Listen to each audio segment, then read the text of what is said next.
ver, yo no tengo una definición muy formal de DDD. Para mí, DDD es una técnica de modelado en la que se pone el foco en el dominio. Entonces, inviertes mucho tiempo en pensar cuál es el dominio, modelarlo y orientar la lógica en torno a ese modelo. El modelo es el protagonista. A mí esa me parece la base fundamental del DDD y de hecho lo que me interesa más, porque luego ya se extiende a otras cosas, ¿no? Si lees las fuentes originales, que si la táctica de la Founded Context y demás, que a tope, y hablaremos de ello. Pero para mí lo ha resumido Fer de manera perfecta. Eso es la esencia. No sé si el resto está de acuerdo. Es decir, que va un poco de hacer software entendiendo lo que estás haciendo, un poco, o entendiendo para qué, entendiendo qué problema soluciona, de qué va todo esto. Porque como una de esas cosas, a mí siempre me da la sensación cuando se habla de DDD, que es como ponerle una etiqueta a lo evidente.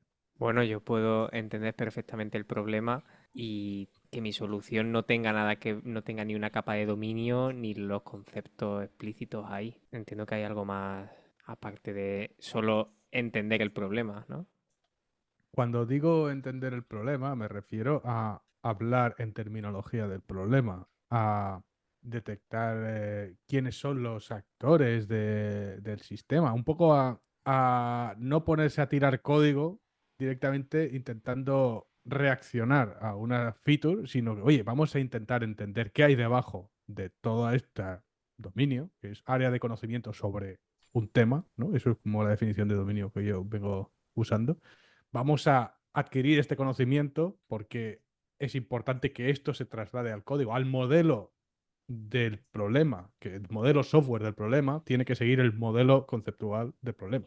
Pero ahí entonces significa que no podemos hacer DDD si no tenemos un dominio bien presente en el código, ¿no? A nivel de, por ejemplo, orientado a objetos, ¿no? ¿Quieres decir eso? ¿O podríamos perfectamente decir que hacemos DDD, que sí que esto es muy de filosofía, ¿no? De estamos haciendo esto, no lo estamos haciendo. Pero podemos decir que estamos haciendo DDD aunque no tengamos esa capa de dominio porque resulta que en esta solución concreta, como decía Ángel, no procede el tener ese dominio bien representado en código y demás. O depende si a lo mejor estamos en otro paradigma diferente que no hace ese, digamos, dominio tan explícito y demás. Totalmente. Yo creo que puedes hacer DDD sin programar. Conceptualmente, lo decíamos cuando hablábamos de TDD, ¿no? De que es una manera, en el caso de TDD es una metodología, en el caso de DDD es una filosofía, una manera de aproximarse al diseño de sistemas. En este caso, sistemas software. Pero vamos, podríamos hacer un juego de cartas con TDD y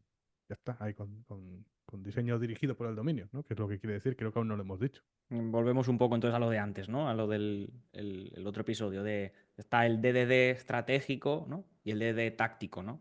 ¿Y cuál nos interesa más por aquí? A ver, desde mi punto de vista, ¿no? O sea, la definición que más me gusta a mí es que al final lo que intenta resolver DDD es la desconexión común que suele haber entre algunas partes cuando desarrollamos software y el negocio donde estamos trabajando. No sé si alguna vez a vosotros ha pasado, pero a mí sí me ha pasado, que he tenido que estoy en una empresa trabajando, acababa de entrar, lleva un tiempo, y voy a hablar con alguien de negocio, y cuando voy a hablar con alguien de negocio necesito a mi persona de producto para que me traduzca literalmente lo que una persona de negocio quiere decir y lo que representa en nuestro concepto, porque no es lo mismo. Eso a mí me ha pasado. Es un choque cultural muy fuerte porque llegas y dices, vale, me estoy sentando delante de una persona donde estoy hablando y estoy intentando entender y transformar lo que esta persona dice en lo que realmente se representa y necesito a una persona que me diga qué es realmente lo que representa porque soy incapaz de entender su lenguaje porque no se parece a lo que realmente está representado en el código. A mí me ha pasado. Esa mano que le tiende el DDD a la gente de producto, de dominio, lo que sea, es lo que a mí me parece la verdadera, entre comillas, revolución, ¿no? del DDD. Aquí estamos muchas personas en videojuegos, ya lo sabéis, y lo que ha dicho Manu lo hemos vivido constantemente en nuestra industria y en nuestros oficios. De hecho, es como la normal. El hecho de que haya un lenguaje diferente entre las personas de programación y el resto, y eso fue lo que más me aportó. Bueno, yo mismamente he trabajado en un equipo en el que los artefactos, los documentos de diseño que se sacaban, se les mandaban al equipo de programación. Bueno, veis que esto a lo mejor no era muy agile, pero se les mandaban al equipo de programación con unos nombres y al equipo de arte con otros nombres completamente distintos. Y cuando hablábamos entre el equipo de programación y el equipo de arte, era como, yo me estoy refiriendo a esto. Y el equipo de arte, pero eso es esta otra cosa que... Y no nos entendíamos, incluso dentro del mismo equipo. Aquí, por extraer dominio del propio DDD, de lo que se está hablando al final es del concepto del lenguaje ubicuo, ¿no? De que vamos a poner unas palabras claves, un glosario, ¿no? Que también se le llama, pero que ese glosario esté en todas partes y que todo el mundo hable de eso. Yo no sé si habéis oído esta cuote de que lo que al final el software que utilizamos, los productos que usamos de software, son la interpretación de un ingeniero o un desarrollador de una necesidad de negocio o de producto, ¿no? Pero como que hay un juego del teléfono roto y lo que les va a producción es una interpretación. Siento que TDD viene, con toda su estrategia y su táctica, viene a reducir este gap entre la necesidad que se detectó o la idea que se tuvo y lo que finalmente va a producción. Extender ese puente o aproximar estos dos mundos que igual no deberían ser dos mundos, sino debería ser uno solo. A mí me gusta mucho la frase de programar es el arte de explicarle a otra persona lo que quieres que el ordenador haga. Y quizá aquí estamos yendo un paso más allá de quiero explicarle a otra persona, pero en la misma terminología que una persona no técnica de mi equipo. Y encima mantenés esa coherencia. Siguiendo esa regla de tres, ¿por qué es algo tan revolucionario de DD? ¿Por qué no es lo normal? Me gustaría hacer un inciso también en lo que acabas de decir más o menos, Ángel, que bueno, para mí no es tener que hablar con alguien diferente sobre el negocio, sino realmente al final también desde la fase de coger lo que necesitamos. Es decir, nosotros cuando programamos, o uno de los problemas que había antes era, vale, a mí me dicen una palabra y eso no es la palabra que reflejo luego en el código. Eso es uno de los primeros problemas que había. No solo es el hecho de poder hablar con alguien, sino el hecho de entendernos entre nosotros, desde el principio, quiero decir, desde que cogemos los requisitos, entre comillas. Y luego revolucionario, bueno, desde mi punto de vista tampoco es tan revolucionario, es decir, no sé si que se haya leído el libro rojo o el libro azul, o cualquiera de los libros en general. El libro rojo, por ejemplo, los 2 primeros capítulos para mí son venta. O sea, te están vendiendo la importancia que tiene DDD y el valor que aportan es, bueno, ninguno. Ese libro rojo, como todo lo que ha escrito su autor, efectivamente es vender humo porque se dedica a ello y su carrera se basa en ello. Creo que habría que cerrarse más al libro azul, ¿no? Que es un poco el que viene a proponer con las propias siglas por primera vez y demás la filosofía del Domain Driven Design. Importante para los que están en casa, Ricardo, ya que has hecho el énfasis del libro rojo, ¿quién escribió el libro rojo? ¿Quién escribió el libro azul? ¿De qué estamos hablando? El rojo, si recuerdo bien, el Vaughan Vernon, ¿no? Es el que lo escribió y es el implementing, ¿no? Domain Driven Design en extensión de Domain Driven Design de Eric Evans, ¿no? Uno pues, salió en el 2004, si no recuerdo mal, el de Eric Evans, y luego en el 2010 o el 2011. Estoy hablando muy de memoria, no me cojáis, pero Ricardo me corrige. No, está perfecto. De hecho, iba a coger ese hilo porque me parece muy interesante algo que va a cerrar también con lo que decíamos antes de revolucionario. Voy un poco por donde iba Manu antes. Efectivamente, se publica en 2003 el azul. Eric Evans dice que era algo que en realidad ya estaban desde la década anterior viendo varios grupos. Si tú te lees el libro del 97 de Alistair Cockburn de sobrevivir a proyectos basados en objetos, ya habla de muchísimas cosas que son claramente ideas del DDD. Y yo le pregunté y me dijo que era porque ya estaba en contacto con Eric Evans y ese grupo ya estaba sacando sus cosillas. Pero a lo que iba, en 1994 ya hay libros como por ejemplo el Object Solutions de Grady Booch, que siendo de una escuela bastante contraria a la gente, por ejemplo, como Alistair Cockburn de Agile y demás, lo que te está hablando es DDD, lo que pasa que todavía no existe el término, no existe el lenguaje ubicuo, los bounded context y todos los palabras. Entonces él lo llama dominio, él lo llama hablar como habla la gente del experto de dominio y demás. Pero está todo el rato hablando de lo mismo que DDD. Entonces no me parece tan revolucionario como útil el hecho de que se le haya puesto nombre a algo y ahora la gente haga caso, ¿no? Totalmente, y por ahí quería pillar. Creo que los palabras le han hecho tanto daño a esto. Propio concepto del lenguaje ubicuo la etiqueta, que bueno, más o menos uno se acostumbra a usarla, pero es como parece diseñada para hacer daño. Es como muy poco DDD usar DDD como el acrónimo y lenguaje ubicuo como un elemento del dominio que pretende explicar DDD. Es como, oye, no hemos venido aquí a entendernos. Yo iba a decir que sí que considero que los palabras, como en el primer episodio ya hablamos, hacen mucho daño. depende de cómo se utilicen. Creo que para mí uno de los beneficios que sí que tiene DDD es el concepto de dominio y subdominios, que creo que eso es aparte del lenguaje ubicuo, otra de las grandes cosas importantes, porque los beneficios que aporta para mí es identificar o intentar identificar también cómo se debe comunicar entre distintas partes de un mismo dominio, por así decirlo, un gran dominio, y cómo identificar estos subdominios para que también de una manera se puedan distribuir ciertas cosas como equipos y se pueda hacer pues más que simplemente lo que ya se podía hacer antes, ¿no? Pero Noel no le llama subdominios, ¿verdad? ¿Cómo le llama? ¿Cómo le llama? Porque también ha hecho daño esa. Estamos hablando de Bounded Context. Exacto, que me parece al mismo nivel que el lenguaje ubicuo. Es como, hostia, de verdad. Sí, ok, yo te cojo. Contexto delimitado, vale, ok. De verdad. Tienes razón, o sea, volvemos a lo mismo, tienes razón con la terminología que se utiliza, pero creo que, como bien dijimos con Street Programming, no es que seamos muy buenos eligiendo a veces nombres, y bueno, creo que todos cometemos errores eligiendo nombres muchas veces. De hecho, esta profesión podría perfectamente hacer libros de los malos nombres que seguramente hemos puesto en algún sitio. Ya que estamos dejando de decir aggregate y aggregate root y cerramos la sagrada trinidad de los nombres despropósito, porque es que entre todo eso yo creo que ha desgraciado el DDD como algo mainstream. O sea, y son 3 nombres. Yo creo que los cambiáramos y esto hubiera entrado como cuchillo en mantequilla. Perdona, Víctor, yo a mí me estoy perdiendo. Da un poco de contexto a lo que te refieres. Yo normalmente cuando en determinados círculos oigo de DDD, se está hablando, estos son los palabras que siempre suenan y son los que más he hablado, más das vueltas, los que menos se entienden, los que el propio nombre, como da la sensación que sea más complejo de lo que es como que estamos añadiendo un overhead cognitivo a conceptos que si los habláramos normal, tranquilos, serían mucho más fáciles.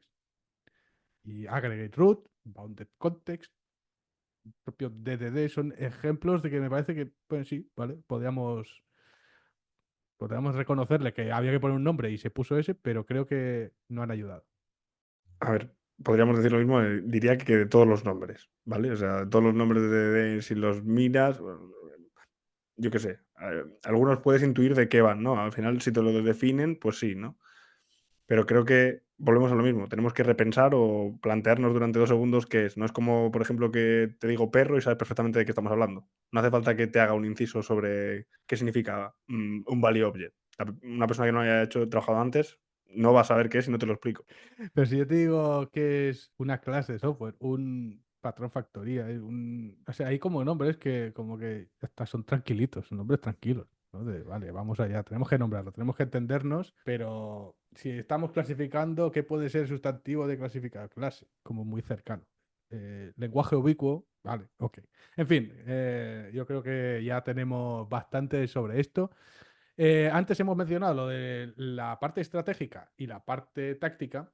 Hemos dicho que la parte estratégica a priori tiene más valor, pero sin embargo, como que todo el mundo se fija más en la parte táctica, ¿no? La parte de patrones es como la que se tiende a dar más valor hasta el punto en que se empieza a mezclar y se habla de arquitectura DDD. Para mí es parte del problema y del ruido que hay alrededor de todo esto. Y creo que eso hay que sumarle que mucha gente entiende que esa arquitectura es una estructura de carpetas.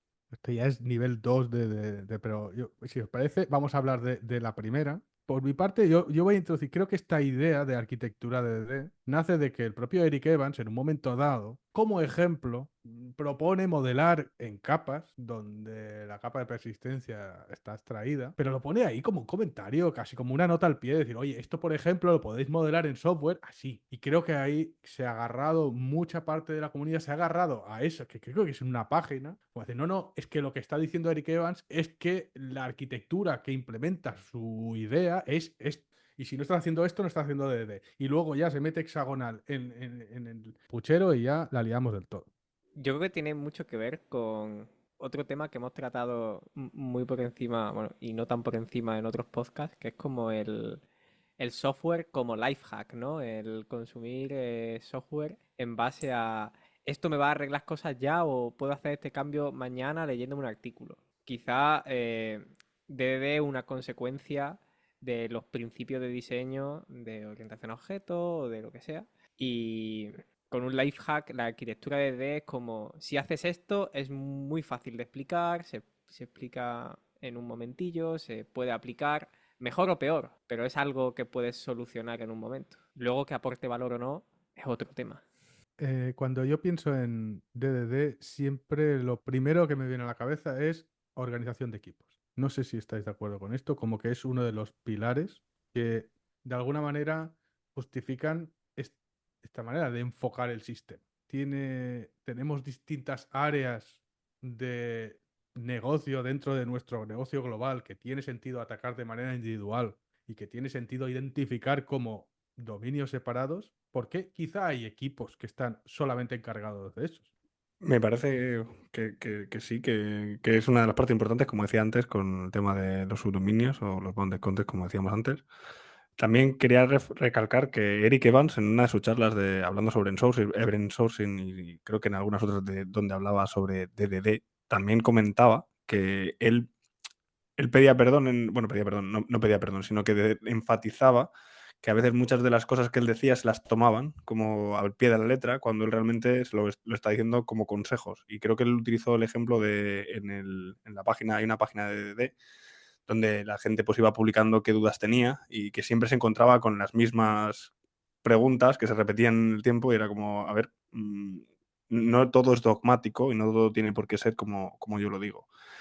Y creo que volvemos a lo mismo de siempre, ¿no? Al final ser un poco pragmático con las cosas y no siempre dogmático. Y con respecto al tema de los equipos, a mí lo que me viene a la mente es el concepto de team topologies al final también y mezclar eso con lo que viene siendo los subdominios y también entender cuáles son los bounded context, qué tipo de comunicación hay entre ellos.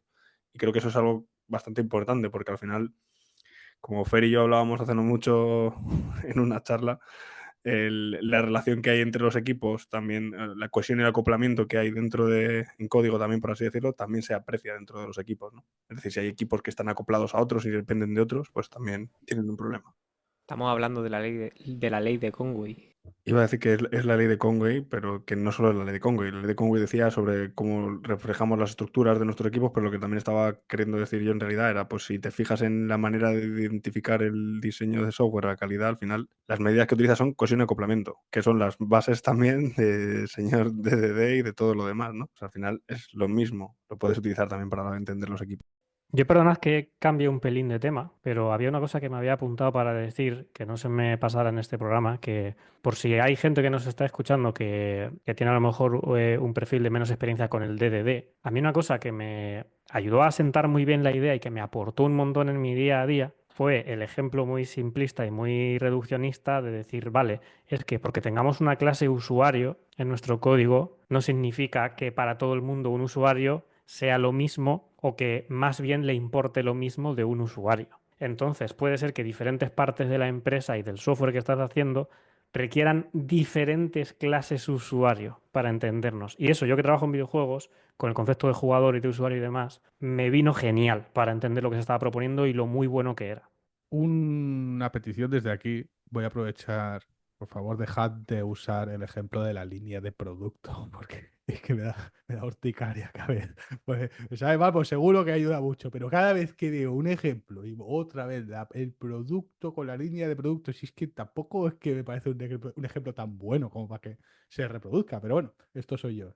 Y como Pon el ejemplo, Víctor, de lo que quieres decir. esta idea simplemente siempre se usa alguna plataforma de e-commerce como Amazon y se dice, pues yo qué sé, cuando uno está comprando un producto que tiene, pues eso, un producto para alguien que compra, pues tiene que ver con lo que va a recibir en su casa. Pero para un almacén, el producto es básicamente unas dimensiones y un peso y un stock. Ambos son productos, pero se referencia a distintos. Cuando ese producto se añade a un carrito de la compra, pues todo eso pasa a ser otro concepto. Entonces, no sé, a mí es que no me parece especialmente amigable, quizás porque no soy muy cercano a este dominio, pero creo que hay dominios mucho más fáciles, mucho más comunes que ayudarían también más a vender todo esto. Yo siempre utilizo el ejemplo del avión. El avión en un aeropuerto tiene diferentes ejemplos. El ejemplo que tiene para alguien que está en el mostrador recogiendo tu maleta, pues es básicamente que puedas facturar y cuál es tu asiento y las cosas básicas. Pero para el controlador de vuelo, que es el que se va a encargar del avión, pues es otra historia. ¿Qué pista vas a ir?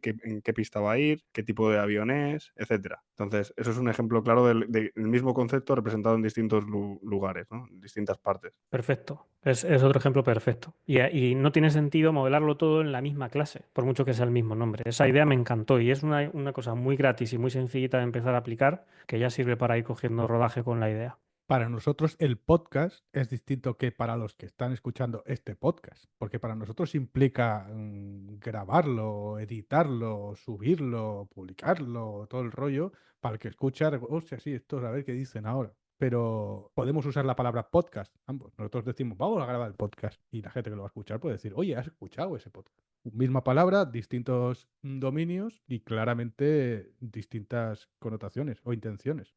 También porque un concepto existe en el dominio, eso no implica que se tenga que traducir en una clase en la implementación. Puede o no. Antes ha salido una palabra así de resquillón, pero para mí creo que tiene mucha chicha, que es evento. Concretamente, evento de dominio. No sé si antes creo que Fera o Manu ha dicho, ¿no?, que Eric Evans estaba hablando de event sourcing, ¿no? Creo que eventos que quizá es las partes que a mí más me han aportado valor o que me han servido de ancla para sacarle valor a todo esto del diseño dirigido por dominio, que es esta idea de que tienes un objeto de software, algo que se publica y que nos informa de las cosas que están pasando que han pasado concretamente en nuestro dominio. Es decir, si estamos en un dominio del podcast, cuando nosotros acabamos de grabar el podcast, pues lo tenemos, el podcast se ha guardado.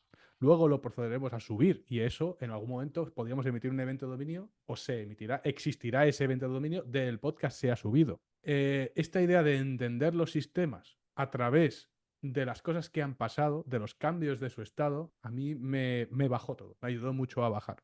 De hecho, es un ejemplo 1 a 1, ¿no? Porque cuando publicamos existe el evento de publicación y hay suscriptores que nos están escuchando, o sea, es tal cual. Los suscriptores escuchan el podcast. Esto se está traqueando por un sistema de analíticas de Spotify, es el que he visto yo.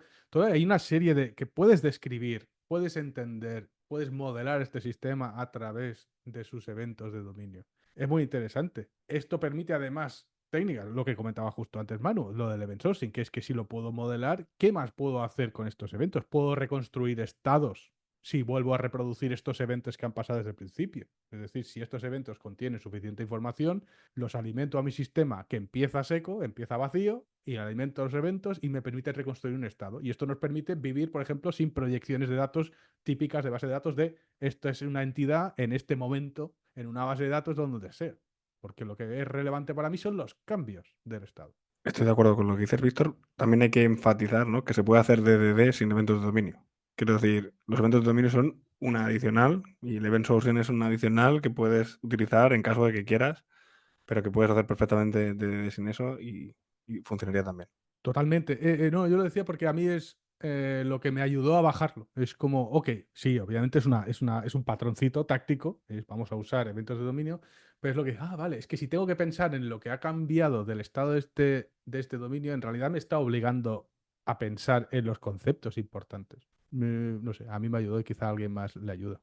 Relacionado con eso, lo que a mí me ayudó a bajarlo, como tú has dicho, Víctor, fue de manera totalmente accidental estar intentando hablar de desarrollo con gente que se interesa por videojuegos, pero que no tiene background técnico, el darme cuenta de que la manera real de que entiendan lo que hay que programar y lo que no es cuando se quiere llevar, por ejemplo, un juego de mesa a software, es leer el manual de instrucciones. El manual de instrucciones es donde está metido todo el dominio, el cómo se tienen que nombrar las cosas de dominio, el cómo influyen unas con las otras y en un poco más abstracto todos los requisitos. Y el no salirnos del manual de instrucciones para hacer esos pequeñitos desarrollos ayudó muchísimo. Me gusta esto que comenta Ricardo porque los que estamos en desarrollo de software tradicional no sabemos lo que es desarrollar con requisitos. Siente que es una experiencia. Pues parece que estamos entrando en el terreno de lo que es los patrones tácticos, ¿no? O la parte táctica porque hemos hablado de eventos y antes se han mencionado los aggregate roots, se ha mencionado también, creo, repositorio. Todo esto son un espacio de nombres que pertenece a los patrones tácticos, que es, vale, ¿cómo bajamos esto? Pues vino y luego el Vernon vinieron y dijo, "Oh, bueno, pues esto es una manera de bajar todas estas ideas. Una manera, no la manera. Y aquí creo que es importante. El central o del que más se ha hablado o el que a mí me costó más abrazar fue lo del aggregate root. Aquí cogedme, porque yo voy a tirar mi rollo, pero discutidme. Cuando en el software actual, donde nos estamos moviendo normalmente en entornos distribuidos, aparecen problemas de transaccionalidad, de atomicidad, de cambios en distintos subdominios o en distintos bounded contexts que tienen que pasar a la vez o no pasar. Claro, cuando nos movemos en entornos dirigidos por eventos, que son de alguna manera muy amigables con esta manera de modelar el software, nos metemos en un problema. Desde aquí es donde yo empiezo con mi primera idea del aggregate root. Es decir, vale, vamos a coger esta idea de la barrera transaccional y la vamos a encapsular dentro de esto que vamos a llamar agregado. La manera de interactuar con este agregado va a ser a través de su raíz de agregación, que vamos a llamar aggregate root. La transaccionalidad del sistema a nivel de datos va a mantenerse aquí dentro. Un ¿Os ejemplo cuadra? sería la línea de pedido, ¿no, Víctor? Línea de producto. Estamos haciendo un podcast sobre DDD y no estamos siguiendo el Ubiquitous Language. A ver, hay una cosa que me ha chirriado un poco de lo que has dicho y que me gustaría entender un poquito más, Víctor, que has dicho que la transaccionalidad de los datos, ¿los agregados en sí están para la transaccionalidad de los datos o No, están... correcto. Voy a refinar. Para mantener las invariantes de dominio y la barrera transaccional, claro, las invariantes de dominio en cuanto a estas cosas que no pueden cambiar. Yo tengo un cine para adultos y no puede entrar nadie que tenga menos de 18 años. Eso es una invariante de mi dominio y tengo que protegerla. Luego está las invariantes, o dicho, desde el punto de vista de los datos, si yo estoy en el dominio de un banco y tengo una transferencia que va desde una cuenta a otra, no puede desaparecer el dinero de una cuenta sin aparecer en la otra. Puedo decidir que esta sea una invariante. En este caso, cuando modelamos como datos esta transacción, tengo que proteger esta consistencia del estado. A priori, la idea del aggregate root es proteger estas invariantes. No sé si me he explicado mejor. Mejor. Hemos cogido eventos, hemos cogido aggregate roots. No sé si queréis coger otro o ya no.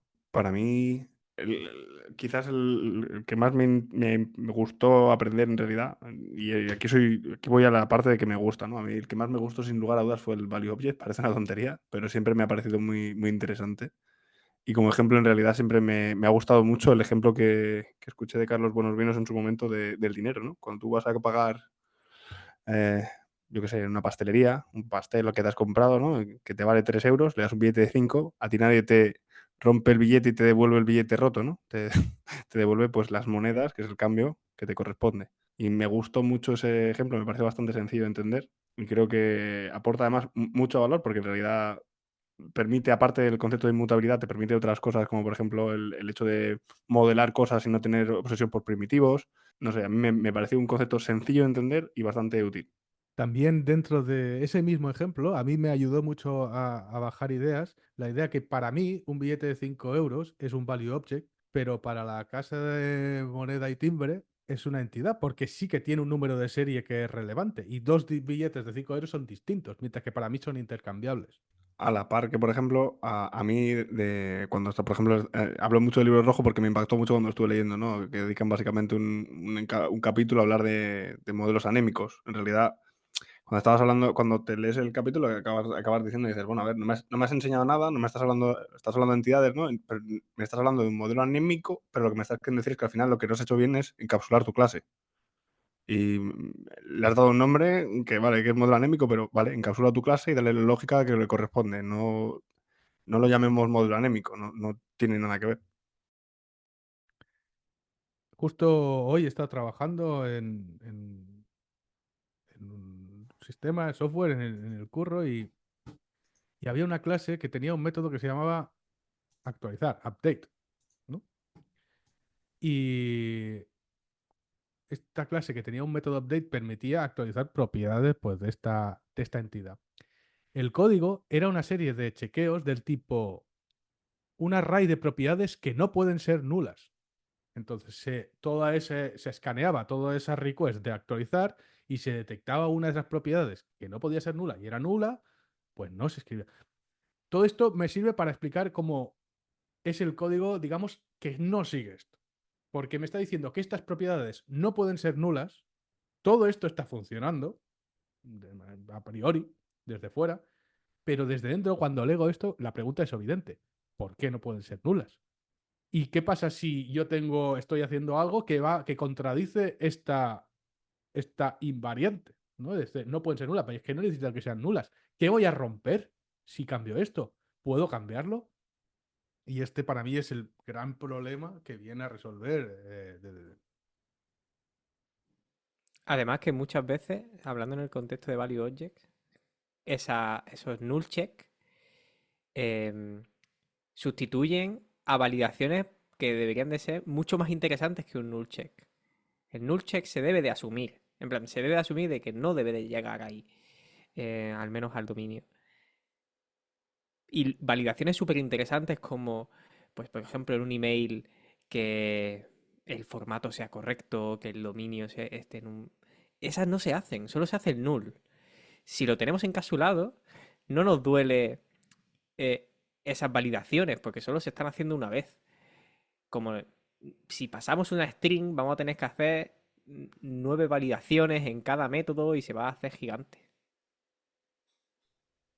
Me gusta mucho esto que has dicho, Ángel, porque mm, a mí siempre me ha sorprendido mucho cómo llegó a inundar, ¿no? Este problema que tú dices, cómo llegó a meterse y a envenenar tanto como, por ejemplo, un ecosistema entero de desarrollo como es el de .NET. .NET pasó de tener hace mucho tiempo una gran preocupación por mantener las invariantes y todo esto, y acabó en las últimas versiones girando a que los últimos checks que te permite hacer el lenguaje de manera natural con código propio son los checks de null, que hace ya automáticamente un throw si algo es nulo y demás.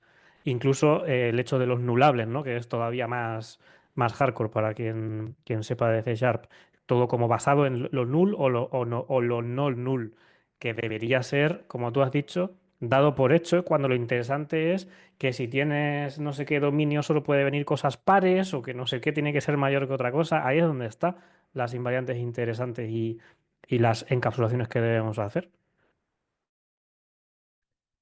¿Os parece que al otro extremo quizá están... Yo sé que aquí hay gente de videojuegos y que no sé si conocéis estos motores que os proponen unas clases bases para los avatares de juego que heredan de actores, que heredan de agentes, y de manera que en el momento que tú usas una de esas clases puedes andar, volar, correr, y hay una serie de mm, detalles o de detalles de implementaciones de estos modelos que te las tienes que comer sí o sí, porque se está buscando una generalidad sobre tu dominio que no necesariamente tiene que ser, ¿no? Y ya- me gusta mucho decir eso de que los frameworks te dan y los frameworks te quitan, ¿no? Esto es el trade-off que tú tienes que hacer cuando usas un framework de estos. Pero en este caso lo que estás haciendo es contaminar tu dominio con otros dominios genéricos que no tienen nada que ver, pero quizá te sale a cuenta. Ese análisis es interesante, ese trade-off es válido, pero esto es lo que pasa al otro extremo de sobreusar dominio. Bueno, y ahora la pregunta que me surge es un poco diferente, ¿no? Es, bueno, ¿qué opináis vosotros de getters y setters? Estamos hablando de encapsular cosas. ¿Qué opináis de los getters y setters? Que si se tienen que llamar get o set, no tendrían que estar ahí. ¿Por qué? ¿Puedes bajarlo un poquito más esto? Porque estoy de acuerdo, pero creo que es interesante bajarlo. Sí, estaba intentando no bajarlo para no emitir mi opinión, pero básicamente, a ver, uno de los grandes problemas de los modelos anémicos, en la mayoría de los casos, era que exponías todas tus cosas hacia afuera mediante getters y setters para que otros utilizaran lo que tú tenías. Y al final, no sé, por ejemplo, en .NET, que estábamos usando el ejemplo antes, ¿no? Es muy común que todos los métodos, todos los atributos tengan getters y setters. A lo mejor no necesitas mutar muchas de las cosas que tienes ahí. ¿Para qué las ponemos?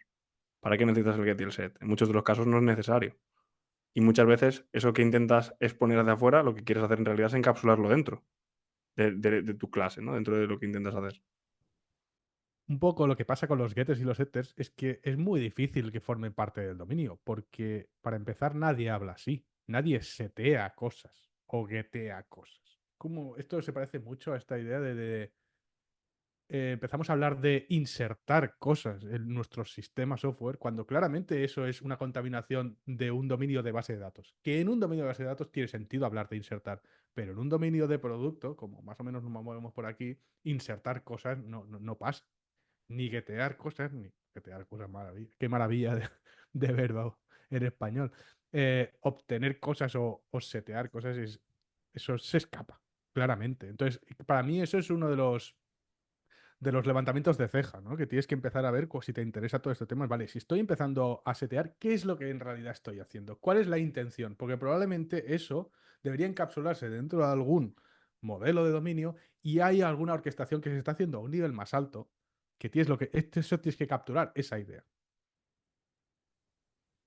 Creo que, como decía Manu, o por donde yo creo que tú ibas, Manu, es por lo que decíamos antes, el tema cultural. Cuando hay mucho get y mucho set, para empezar, es una cosa totalmente heredada culturalmente de un desarrollo de otra década.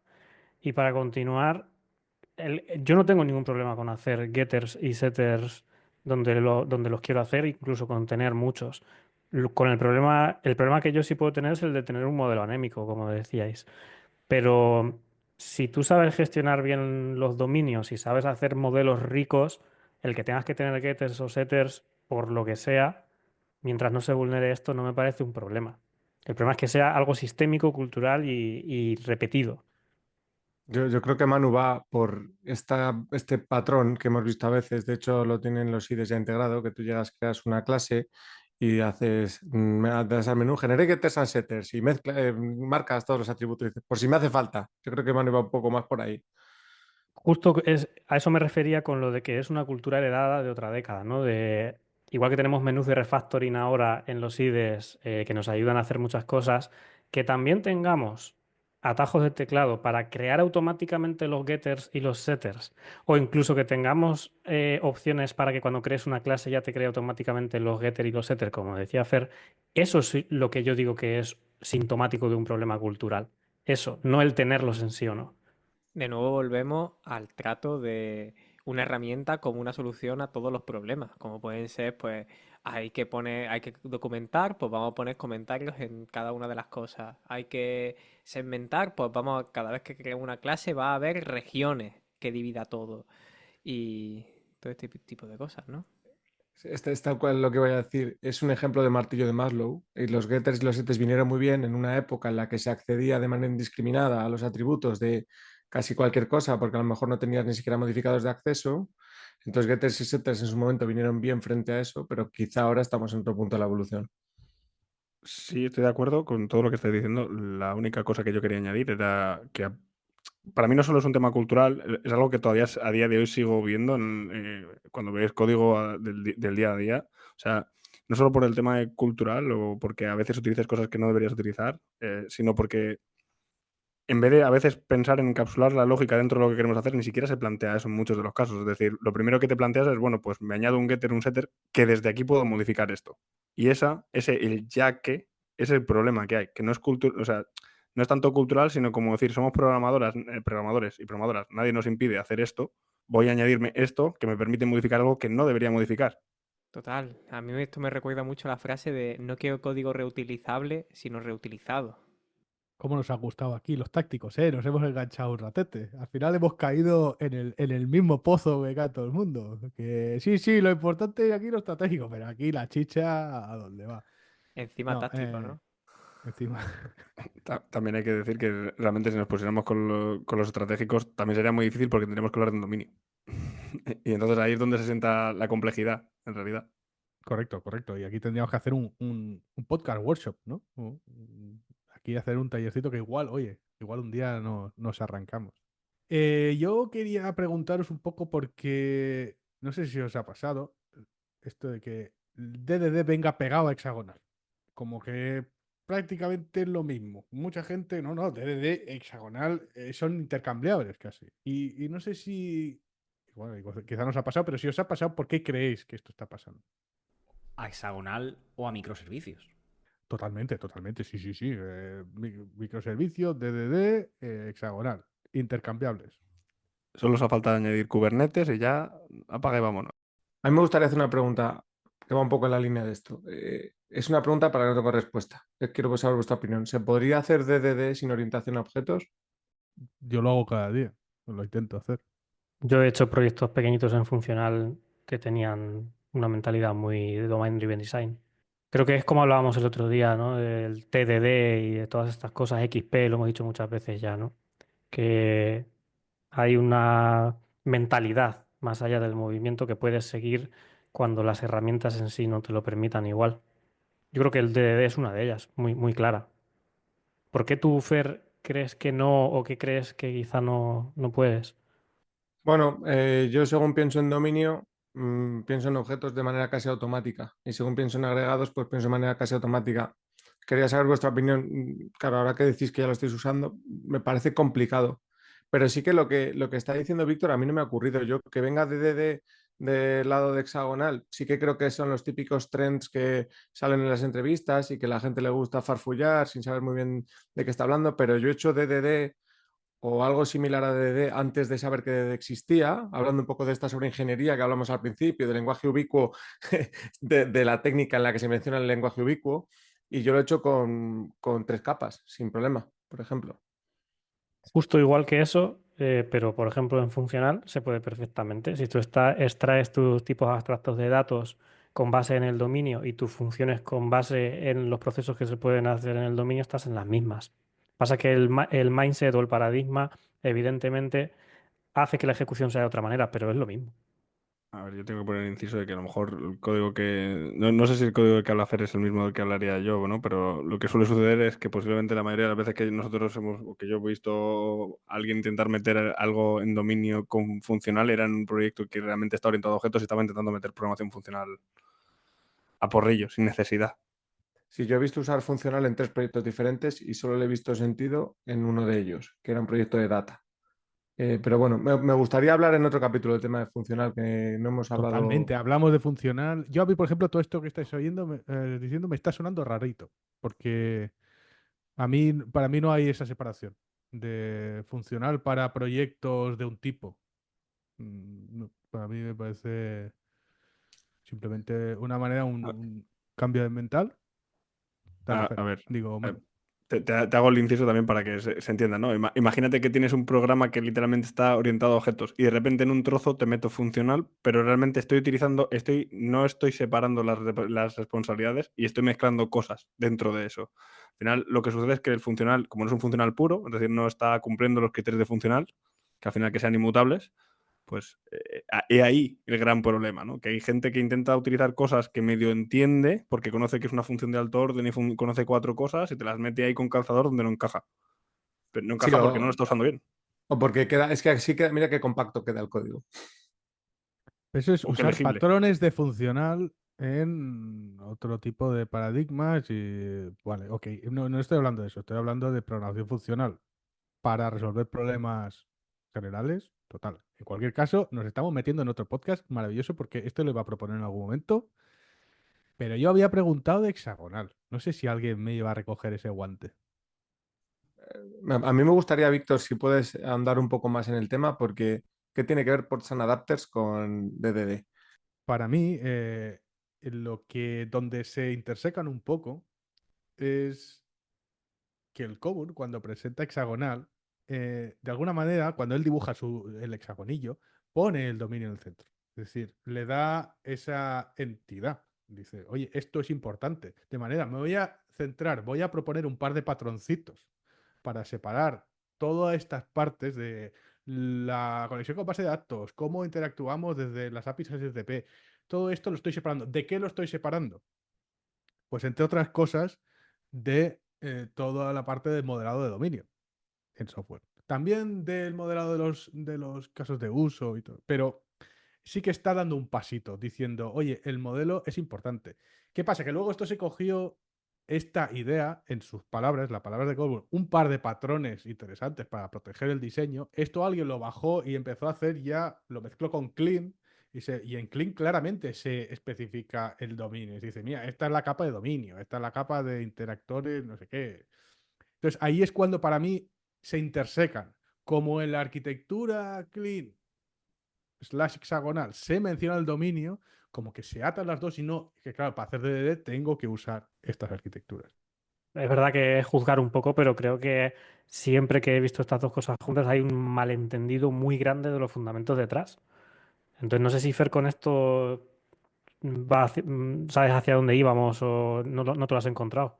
Claro, es que me estoy dando un poco la vuelta a la idea que tenía yo. O sea, cuando he hecho la pregunta, no le veía ninguna relación directa, aunque se puedan combinar. Pero claro, luego he pensado que tú tienes el dominio ahí en el centro. He pensado que yo nunca he utilizado ports and adapters sin repositorios, que hasta donde yo sé es un patrón de DDD también. Eh, entonces ahora ya no tengo opinión definida. Por hacer el pequeño apunte, que ya sabéis que yo soy la rata de laboratorio, sí que hay un apartado donde se habla de repositorios en el libro de DDD, pero también en el 97 Martin Fuller habla ya de ello en un libro y habla de que ya existían antes todavía. Justo lo que iba a decir yo, de hecho, que el concepto de repositorio existe, que de hecho si miramos los patrones tácticos, en realidad ninguno añade algo nada nuevo en cuanto a conceptos de orientación a objetos, ni por así decirlo. Sí que he visto lo que dice Víctor, y yo lo he visto con Onion normalmente, no, o sea, nada, ni siquiera con el concepto de DD, es decir, la gente confundir ports and adapters y Onion Architecture, y le llamo Onion y no Clean por muchos motivos, entre ellos no me gusta el concepto de Clean. Mucha gente habla también de Clean y me gusta más cómo se referencia en Onion, que cambia solamente un concepto, pero bueno, da igual, no importa. Y en realidad la gente confunde ports and adapters, que al final ports and adapters, como bien hemos dicho, simplemente definir lo interno de lo externo y diferenciarlo y te da un concepto y te hace una separación, básicamente, de esto y esto debería estar separado, porque tú no quieres que esto cambie con lo otro. Y luego lo que acabas añadiendo con Onion / lo otro, al final es una arquitectura por capas, donde tú declaras qué responsabilidad tiene cada capa y cómo deben comunicarse entre ellas. Ya está. No es ni más ni menos que eso. Cualquiera que conozca TCP/IP conoce el mismo modelo, no es ni más ni menos que eso. Lo podemos llamar como quieras. El problema es que volvemos a las nomenclaturas, a los nombres y a las cosas bonitas. Y porque tienes repositorios y tienes dominio, pues entonces es DDD. Pues no, no tiene por qué ser eso. Y a eso iba yo antes con lo de las carpetas. Yo he llegado a conocer gente que cada vez que te habla de DDD, la primera vez, ¿cuál es la estructura de carpetas?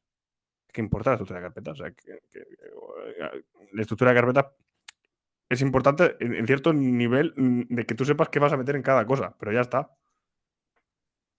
Otro antipatrón de desconocimiento que yo creo, el que acabas de decir, mano. Si alguien, tú estás hablando de arquitectura o de reparto de responsabilidades o de DDD o de cualquier cosa que queramos poner sobre la mesa y te habla de cuál es la estructura de carpetas, es que no está entendiendo de lo que estamos hablando. O sea que a tope con lo que dices. Esto al final tiene mucho que ver con lo que hemos comentado antes, que al final hay unos valores o un mindset detrás de todo esto, un fundamento, y la solución fácil es aprenderse como el memorizar en un examen sin entender las cosas. Y al final los patrones es la parte visible, pero al final un patrón es una solución común a un problema concreto de diseño, de arquitectura, de lo que sea. Si no entiendes el problema y no entiendes cómo solucionarlo independientemente, el patrón no te va a ayudar porque lo tienes sin contexto. A ver, pero son patrones que saberlos de memoria es muy rentable. Porque es que poder soltar de corrillo eso en una entrevista, ojo, que te sube un 20% el caché. Total, total, pero si además de saberlos de memoria, que te vienen muy bien, los entiendes, es mucho más valioso. Y entiendes el origen sin necesidad del patrón. Podrías llegar a él sin necesidad de conocerlo. Si no, Víctor en la entrevista pregunta por el memento y ya está. Que eso no se sabe nadie.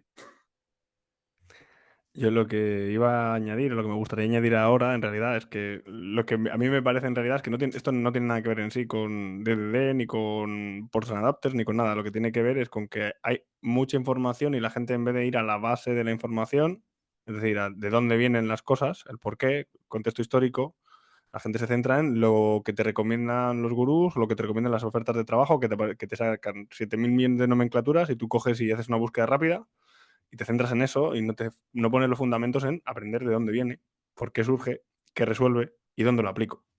Yo quería girar de nuevo un poco el tema, pero al final cuando habéis empezado a hablar esto último, de que si las entrevistas de trabajo y todo lo demás, en verdad no lo voy a cambiar tanto porque voy un poco por ahí. Lo que yo os quería preguntar es cómo habéis visto en la realidad de la empresa la aplicación del Domain Driven Design. Porque creo que pasa exactamente lo mismo, que la gente lo aplica sin saber y que al final se convierte en una política. A ver, yo soy sincero, mayoritariamente en muchos de los sitios lo he visto muy mal. No por el hecho de, vamos a decir, de que lo intenten aplicar como una política, sino que básicamente no lo aplican, o te lo piden en la entrevista, pero luego no lo aplican. O cuando lo aplican, volvemos a lo mismo, estrategia de carpetas, o volvemos a lo mismo, te refuerzo que tienes una herramienta de análisis estático que te comprueba que esto no habla con esto y te hace la política y dices tú, "Ok, bien, pero eso está muy bien que me ayudes con un analizador estático, pero en realidad eso no me va a ayudar a hacer esto mejor ni nada por el estilo". Y lo que he visto en muchos de los casos es que lo que suele faltar es maturity, o sea, madurez, perdón, en el equipo o en a la hora de intentar aplicar cosas de estas características. Con el agravante que eso tiene consecuencias bastante nocivas. Con lo cual, lo que queda luego, DDD, esto es sobre ingeniería, complica y no funciona. Como con casi todas las técnicas que se aplican mal. Y además no solo eso, sino que lo que pasa es que como la gente no tiene madurez aplicando esto, llega y está aprendiendo a la vez que te lo hace. Por lo tanto, luego, cuando pasan 3 meses, 6 meses de lo que acabas de crear, como tú has ido aprendiendo muchísimo más y tu curva de aprendizaje ha sido mayor, lo que tú has hecho hace 3 meses ya, si no lo has ido refactorizando correctamente y tocando, que no suele ser en los casos lo habitual, acabas dejando una deuda que a ver quién es el que la arregla después. ¿Es más sensato no aplicar DDD en una empresa que no está madura para aplicarlo? ¿Pero qué es aplicar DDD en una empresa? Yo lo que quiero es que se empiecen a poner nombres buenos, que es lo que, cómo se puede empezar a aplicar. Yo no necesito de repente una arquitectura. De hecho, desconozco la fuente porque hace no mucho me informé de ello. Uno de los problemas más graves que suele haber es que poner los nombres a las variables suele ser una de las cosas más difíciles, pero si no pones bien el nombre a la primera, hay una estadística, no recuerdo cuál era un porcentaje muy alto, en el que literalmente luego no eres capaz de refactorizar todos esos nombres malos que has creado y mejorarlos. Sobre todo porque el propio nombre malo cambia tu modelo mental y empieza a trabajar sobre ese nombre malo y ya empieza a adaptar todos los nuevos nombres en base a ese nombre malo. La primera vez que yo quise aplicar el mindset DDD al equipo en el que estaba y a la empresa entera, que era muy pequeña, una startup, la mayor labor que hice, o la mayor labor que hizo el DDD, ¿no? Representándole yo para esa empresa, fue la de que se dijeran los nombres correctos en todos los casos. Yo siempre cuento que tuve que corregir más de 100 veces la palabra oferta por la palabra descuentos y gracias a eso solo hubo una vez que alguien desarrolló mal unos descuentos y se lo puso a unas ofertas. Yo creo que también, y respondiendo a la pregunta de Víctor, hay dos conceptos con el concepto de madurez en el equipo, ¿no? El equipo de producto y el equipo de desarrollo, que normalmente tienen que trabajar en colaboración, ¿no? Pero aquí el trabajo es conjunto. Quiero decir, si el equipo de producto, si el equipo de desarrollo no toma los requisitos directamente de negocio, que normalmente no suele ser el caso, y hay un equipo de producto intermediario, o el equipo de producto está haciendo la labor de diseñar una estrategia de producto, si ese equipo no hace bien la labor, al final a nosotros también nos toca hacer ese trabajo de reeducar, por lo tanto, tienes mucho trabajo que hacer.